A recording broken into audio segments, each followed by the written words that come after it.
તો આજે ટોપ સ્ટોક્સમાં સૌથી પહેલાં રિલાયન્સ પર નજર કરવાની છે, કારણ કે જીઓએ તેનો એન્ટ્રી લેવલનો 1 જીબીનો પ્લાન બંધ કરી દીધો છે અને હવે એન્ટ્રી લેવલનો જે પ્લાન છે એ 299માં 1.5 જીબીનો થતો જોવા મળ્યો છે. આ ઉપરાંત સેબીએ જે કન્સલ્ટેશન પેપર બહાર પાડ્યું ત્યારબાદ બ્રોકરેજ રિપોર્ટનો એવો મત છે કે જીઓના જે આઈપીઓ છે એ લાવવામાં હવે સરળતા થશે, એને લઈને આજે રિલાયન્સમાં એક તેજી છે. આ ઉપરાંત ખાસ કરીને વેદાંતા પર ધ્યાન રાખવાનું છે.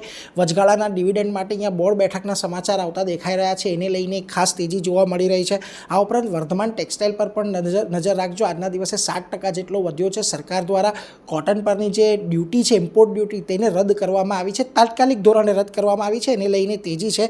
આ ઉપરાંત આઇનોક્સ વિનની અંદર નજર રાખવાની છે, કારણ કે આઇનોક્સ સોલ્યુશન્સની અંદર તેઓ લગભગ 175 કરોડમાં હિસ્સો વેચી રહ્યા છે. અને સૌથી છેલ્લે લોઢા ડેવલપર્સ પર એક નજર રાખવાની છે કે જ્યાં આગળ ડિરેક્ટર છે એમના રાજેન્દ્ર લોઢા, એમણે રાજીનામું આપ્યું છે, જેને લઈને ખાસ કરીને આજના દિવસે આ બધા સ્ટોક્સ આપણને એક્શનમાં દેખાઈ રહ્યા છે.